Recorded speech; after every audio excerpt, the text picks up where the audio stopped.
I'm Mike Shabanik, and I'm the USB Product Marketing Manager at Apple Computer. I want to take a couple of minutes to describe this new technology called Universal Serial Bus for you, and talk to you a little bit about why Apple adopted Universal Serial Bus and is migrating toward it away from some of its legacy I/O technologies, and also explain some of the advantages you'll get and customers will get by adopting USB and plugging in USB peripherals into Macs like the iMac and other Macs in the future. So first of all, we want to take a look at how we've always connected peripherals in the past. So in the past, it's always been a plethora of solutions. There's been different connectors for different types of devices. Macintosh has used different connectors than PCs. Let's take a look for a second at how PCs have solved this problem of attaching peripherals. Then we'll take a look at the Macintosh solution and see where there might be room for some improvement.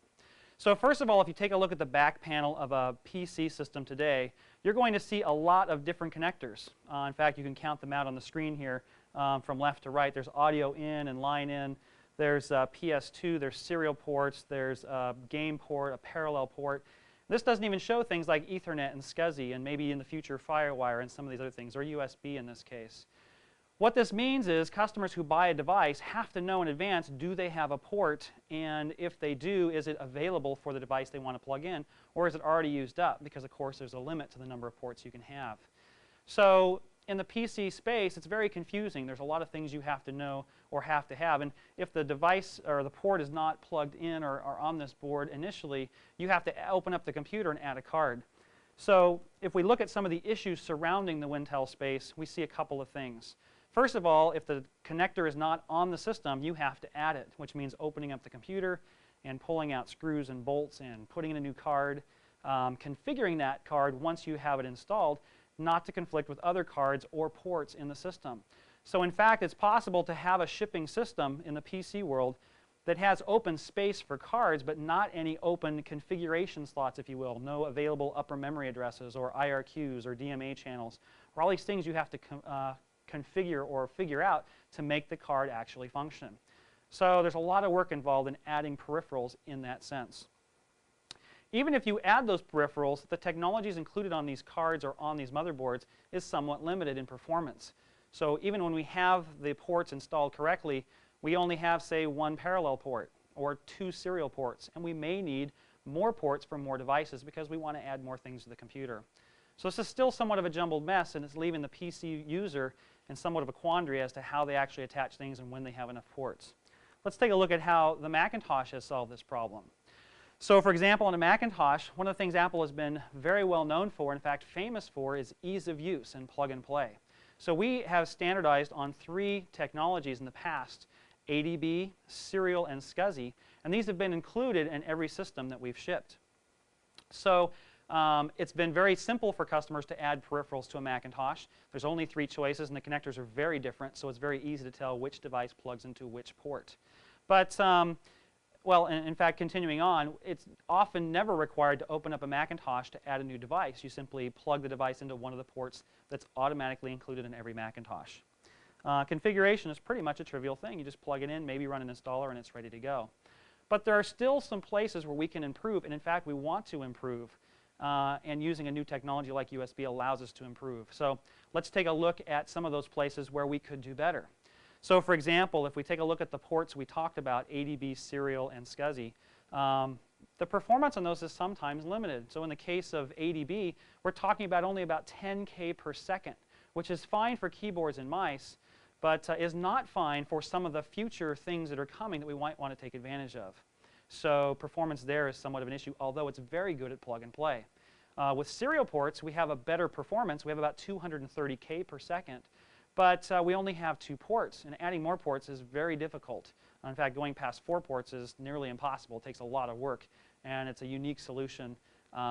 We'd like to be able to add more ports or add more devices to our computer much easier than it is today. We also have this technology called GeoPort. And like ADB, GeoPort is proprietary to Apple. So there haven't been a lot of solutions built around this technology, making the variety of choices that you have somewhat limited. It does provide better performance, up to 2 megabits per second, but again, it's somewhat limited in its actual use by third parties and even by Apple. So as we talked with customers, we realized there were a lot of things that they want that aren't covered by the technologies we've included so far. They've done this very well, but there's some other things we could do to improve this. So one of the things customers have asked for specifically is, allow me to plug in more devices than just the number of ports I have on the back of my computer. This is particularly important when we talk about portable devices like PowerBooks, where the space on the back panel is somewhat limited, but we might want to plug in a lot of different peripherals at different times.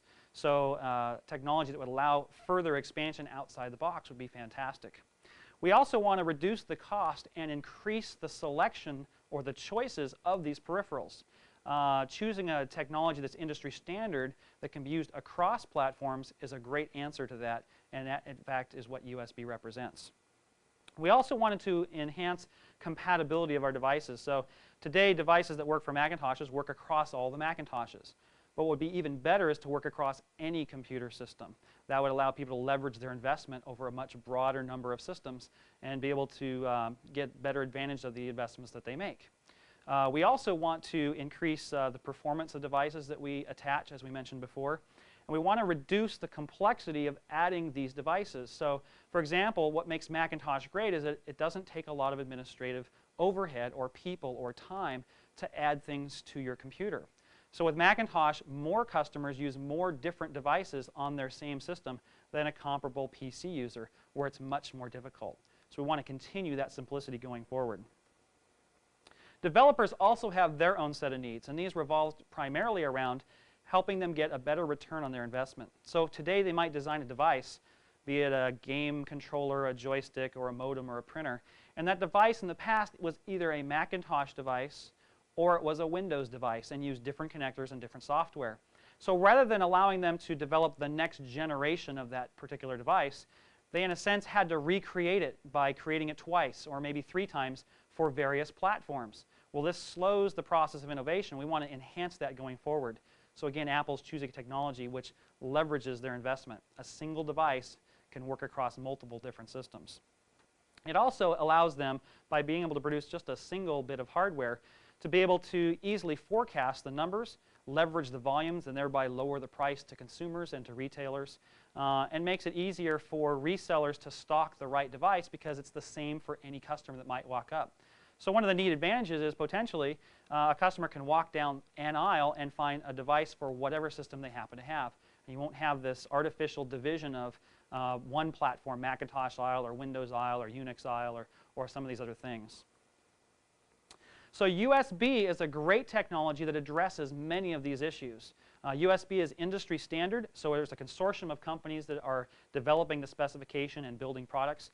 In fact, there's actually over 500 companies that are registered with the USB Implementers Forum to investigate or develop products both in software and in hardware for Universal Serial Bus. So the number of devices and the number of companies invested in this technology is huge, and we're just on the cusp of just a waterfall, if you will, of devices and solutions coming to market. And now with iMac, Apple is ready to take advantage of those, provide that choice to customers. Fundamentally, USB is faster, and it's simpler, and it costs less, and it gives us a wider choice. So USB runs at 12 megabits per second.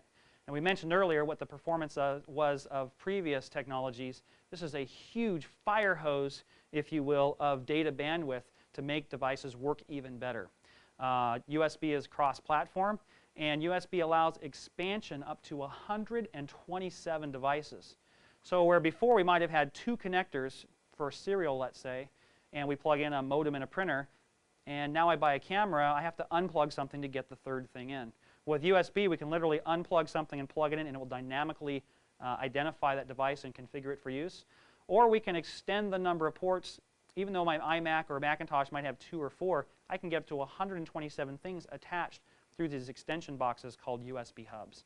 So it's a great technology, and it addresses a lot of these issues customers and developers have been asking Apple to solve. Now USB, as I mentioned, is cross-platform, and it has been shipping in the form of hardware ports on PC computers for several years. And in fact, the specification for building a PC mandates that these companies put these ports in the systems. Now, interestingly enough, Windows 95 offered a little bit of support for USB, but it was so clunky that very few companies actually took advantage of it. With the release of Windows 98, Microsoft has greatly enhanced its support for Universal Serial Bus, and thus we see a lot of products coming to market. Well, interestingly enough, also, Apple has introduced iMac at about that same time. So just within a few weeks apart, iMac will be shipping and support USB on the Mac OS platform, meaning those same devices can be used in either case as long as there are drivers available. And in fact, many companies have come to Apple and asked how to create those drivers for Macintosh. So the same device can be used on a Windows PC or a Macintosh. And in the future, Unix, because those companies will also be supporting the Universal Serial Bus standard as well. So it's a great leverage point, and it makes for a lot of great solutions. So let's run through specifically some of those advantages that we mentioned before. With USB, everything's attached externally. You don't have to open the computer to put in anything or configure anything. It's just like stereo components. You take a cable and you plug it in, so your receiver connects to your DVD player or your Laserdisc player or cassette player, and everything just works together. It's very similar with USB. USB also is much more automated and dynamic. So when you plug in a device, the device has information inside it. It has special firmware, we call it, which contains information about the device. When it's plugged into the computer asks the device for that information and automatically configures it and gets it ready, recognizes it, and in fact even loads the software driver that enables that device to be used with the system. So when an application launches and wants to make use of the device, like a scanner or a camera or printer, it's ready to go. All of that's done in an automated fashion, just a few seconds as you plug the device in. As I mentioned, USB is extensible up to 127 devices through the use of hubs, and offers much higher performance than what we've had with legacy I/O technologies in the past, both either in the Windows market or in the Macintosh market. So let's take a look at the screen here, and you'll see a bar chart which identifies the relative performance comparison of each of these technologies in the Macintosh space. Now, long and red is better, short and wide is worse. As we mentioned earlier, ADB runs at about 10K per second, which is, again, sufficient for keyboards and mice, but not particularly sufficient for some of the other devices that have come out since those devices were invented over the years, and the ones that will be coming down the pike. Serial ports on Macintosh run at about 230K per second. And in fact, we've doubled up serial ports to use local talk and sometimes GeoPort technologies. Local talk, our networking protocol, or physical hardware protocol actually, Apple Talk packets run across it, runs at about 230K per second. Apple's including 10 megabit Ethernet to replace local talk going forward. And in fact, with iMac actually is shipping auto-switching 100 megabit Ethernet. This is huge data rates. So 50, 100, several hundred times faster than local talk, and industry standard as well. So we think that's a great technology in iMac and in future Macintoshes. USB runs at 2 different speeds. Both can be running at the same time. There's no degradation when a high or low speed device is operating. And in fact, you probably won't even hear about what a low speed device is or see it marketed in any way. It's more of just a technical detail that it's possible to create a lower cost device using lower speeds when higher speeds aren't necessary.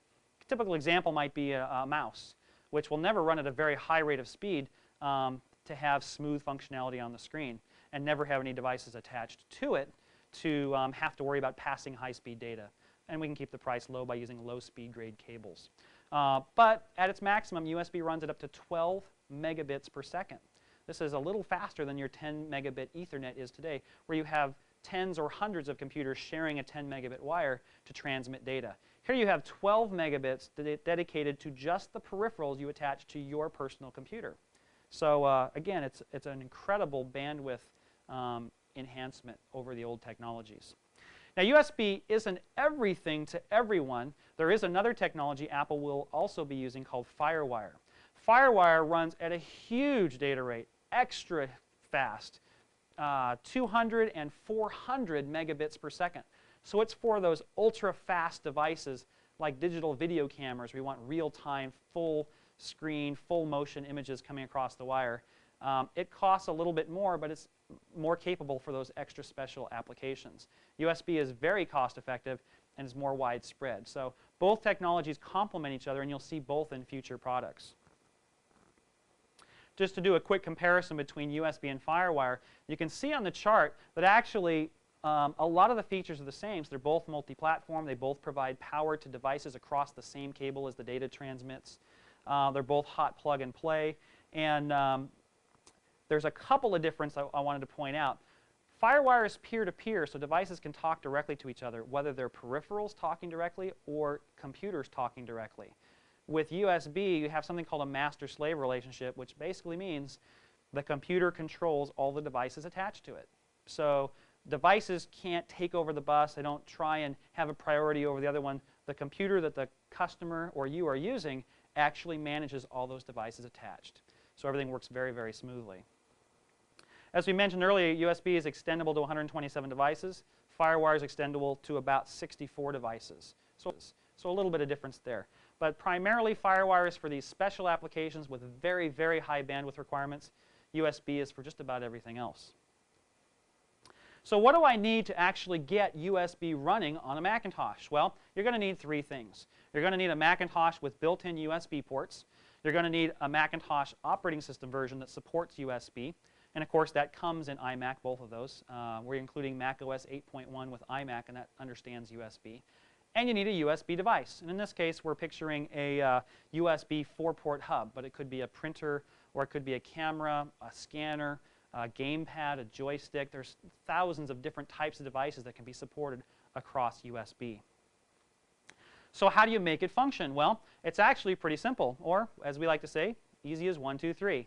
So the first thing you have to do is plug the USB device into the open port on the computer. Any port's fine, they all work the same. When you plug that into the computer, the USB controller chip in the computer will actually talk to the device. As I mentioned earlier, it has information. They'll exchange some information, and the Macintosh will try and identify the appropriate software driver that matches the device. When it finds a match, it automatically loads it. Now, you might think this takes a couple of minutes, but actually it only takes about a second or less. So it's very, very quick. It almost feels as though it's instant when you plug the device in. So where is it that you plug these devices in? Well, you plug them into USB ports. And on the screen, you can see a sample of what's called a stacked USB connector. This is one USB connector stacked on top of the other. So in the same enclosure, you have two ports, if you will. Now, these are just two access points for the same bus. So that same 12 megabits per second is shared among all the devices attached. But as it turns out, a lot of devices can share that bus and not show a lot of degradation in speed. So things run very smoothly. I think you'll be surprised at how smoothly they run, even though they're all sharing that same bus. These ports or connectors usually appear on the side of iMac, maybe on the back of some other computers. They can be on the keyboard like we have with iMac. They can be in external hubs. So you'll see them in different places. But primarily, a USB port is a USB port. So if it's available and open, you can plug a device into it. I have a picture here of the cable comparison between USB and FireWire. So I actually have with me a USB cable. And what I want you to notice is it's a simple single cable. It's very thin. The connectors are very small. And the close-up of these connectors is there on your screen. There's basically one type of connector, a type A connector that you'll see most often. It's the one pictured in the center. This is the connector you'll see dangling off of a device. Now, if a device has a cable that's removable, the part that connects to the device, like the printer or scanner, will have a B connector. And they have a different end on them so you can't make a mistake. You'll always plug them in correctly. The rectangular part always goes back toward the computer, this way, and the square end, or the B connector, always points toward the device. So it's never hard to figure out how you actually connect these things together. I wanted to show the FireWire connector on the left next to that center connector, the type A USB connector, because they're very similar. Now, it's impossible to actually make a mistake and plug them in the wrong place because they are shaped a little bit differently. The FireWire connector, if you notice, has a rounded corner or side to it, and it actually has 6 conductors inside. The USB cable is perfectly rectangular and has 4 conductors inside. So they are a bit different, and in fact, to help you identify them, we've put different icons on the cables, as you'll see in the picture. So if you just match up the icons on the hub ports or the computer with the icon on the cable, you should have no problems at all. Now, the way you extend USB past just the number of connectors that you have is by using USB hubs. In this example, we have a Paracom quad hub, or 4-port hub, and it acts as both a bus-powered and self-powered device. Hubs fall in those two categories. So, for example, if you plug the hub directly into the computer, it can actually draw its power and pass power down to other devices coming from the CPU across the USB cables. If you prefer or a device needs more power, you can attach its AC adapter into an AC outlet in the wall and provide more power to those ports. Typically, a self-powered device with its own AC adapter can provide about a half an amp to each port, about 500 milliamps, and when it's drawing power from the computer, about 100 amps. So there's only one caveat you have to remember when you're attaching or extending USB, and that is that you cannot plug two bus-powered hubs together because the second hub won't have enough power from the first one, who's drawing it from the computer, to pass on to its downstream devices. Now that might sound complicated. It's actually not, because most hubs come with an outlet, and if you need more power, the Macintosh will display a dialog and say, please plug in more power. So it's very, very simple. Let's go on and talk about a typical configuration. Now, you might get the impression that you always have to have a hub. And in fact, a hub is an optional device. They cost right now about $100 US for 4 ports, and they'll come down in price as time goes by. But they are optional. Remember that if all of the ports fill up, you just disconnect the device you're not using and plug in the device you want to use. And it's automatically identified and configured and ready to go. So you can literally just switch connectors anytime you need more devices attached. Hubs are as an option if you want to have lots of devices attached simultaneously. So it's more of a convenience in that sense. This is a typical configuration for iMac. So iMac includes a USB keyboard and a USB mouse. It has 2 USB ports on the side panel, and the keyboard doubles as a USB hub with its own 2 ports for downstream devices. In this case, we wanted to attach a printer, so we attached the printer directly to the iMac side panel, the keyboard to the side panel, and the mouse to the keyboard, leaving us one extra opening or one free port.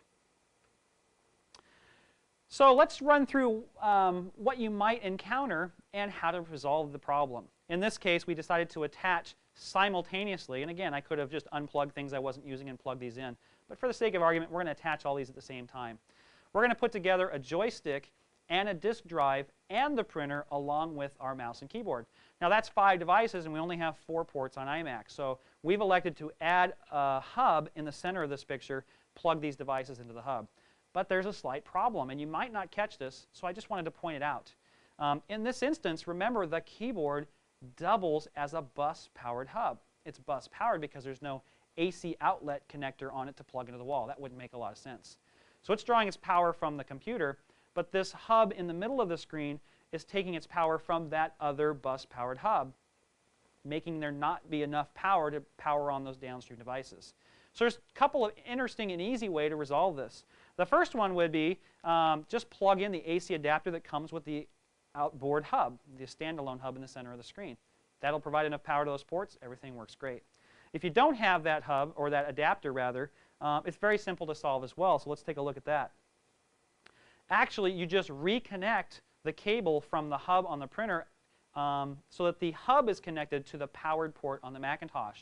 That gives it full power to pass downstream to the other devices. It's a very simple, easy way to resolve this issue. Now again, most people won't even have a hub. They won't have to worry about it. They'll just unplug the device they're not using, plug in the device they want to use, and they're off and running. The hubs are there as an option for expansion when you want to have lots of devices connected together all at the same time. Now, as I mentioned, there's thousands of different types of devices that can be supported with USB. This screen shows a sample of some of the categories or classes of devices. And there are lots more, but I thought this would be a good list to get you started. So in the first list, we have this thing called human input devices, or HID devices. You might hear that term from time to time. This is all the traditional pointing devices you attach to your Macintosh. So keyboards and mice and trackballs and trackpads and game controllers and joysticks and that sort of thing.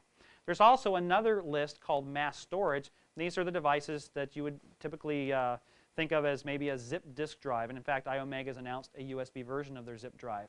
SideQuest has announced a 1 gig removable Spark drive. That could be attached this way. And of course, iMation and Panasonic have announced together the Super Disk drive, which reads 120 megabyte floppy disks and old 1.4 meg floppy disks. It's a USB device as well, and that's supported on Mac OS. We also have a whole category of imaging devices, so cameras and scanners and desktop video cams and those sorts of things. There's a category for displays.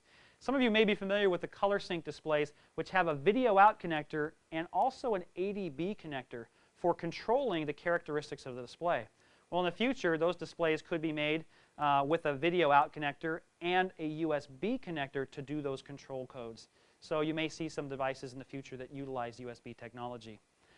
Communications devices like DSL modems and cable modems and ISDN modems, traditional 56K modems, can be attached through USB also. Those are called COM devices, or the COM class. And of course, you can attach printers. So it turns out Epson and HP and ALPS are all working on adapter kits for the printers they have out in the market today to attach to USB.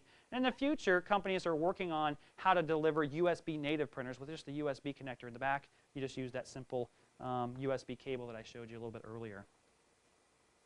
So let's review some of these advantages for USB. As I mentioned earlier, and I'm sure you are aware of now, I hope so anyway, USB is a standards-based solution, so it's multi-platform. The same exact hardware is identical for every one of those platforms. The only difference is software.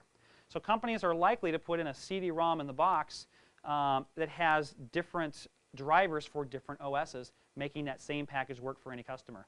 In an institution, the same device could be shared across multiple departments in an institution, in a school, in different rooms, at home, in different rooms of the house with PC devices and Macintosh systems as well. It's hot plug and play, so you can plug a device in or unplug it without having to restart the computer or shut the computer down or put the computer to sleep, which is tremendous. You don't have to stop working to take advantage of a device. And you may have to do an installation and a restart the first time to get the drivers loaded, but every time after that, you just plug the device in when you need it, it starts working. USB also reduces the administrative cost of managing peripherals because you never have to open the box. You can just plug the device in when you need it. You don't necessarily have to add a card or configure memory or do all those sorts of things that are traditional in the PC environment. So it's very much a Macintosh-like technology. It's also very extensible, and in fact, it's just kind of an added bonus, because some devices are low power, they can actually draw their power from the bus through the hubs or through the computer without needing their own AC outlet. So if you're like me and you don't have enough of those AC outlets in your house, which very rarely do we, these devices actually don't need that. They just simply plug into the USB connector and they get both power and data. Apple will be introducing USB in the iMac computer system this August. iMac includes the USB connectors in the keyboard and the side panel, and the Mac OS 8.1 for iMac includes the USB information to take advantage of these devices. So look forward to that in August. Apple will also be introducing USB in many other products to come. So look forward to seeing USB products and systems from Apple in the coming years. Now, if you need more information about USB, there are a couple places you can look. So for Mac OS compatible USB products, Apple has a third-party site on the web that's www.macsoftware.apple.com. And there you can actually search and find USB compatible products as well as other software and devices for Macintosh. There's an online store. It's owned by someone else, but if you just need to find devices, that's a good place to look. And it's www.usbstuff.com. That's a great place to look. And the USB organization itself has their own website. This one's a little tricky because it doesn't end in com. It's www.usb.org. You can actually get the specification and see what's happening in the USB industry. And finally, Apple has its own site where you can actually download a driver development kit. So if somebody out there wants to write their own driver, getting the kit to do so is free. You just visit the usb.apple.com site, download that kit, and you can actually write drivers for any device that's out there. So if you need to contact us, those are some great sites to take a look at. You can learn a lot more about USB. I hope you've enjoyed this time learning about USB and some of the advantages for Macintosh. I think it's going to be a great technology, and any investment you make or customers make in this technology is going to last a long time in the future because this is Apple's direction moving forward. Thanks for joining us, and I hope to see you soon.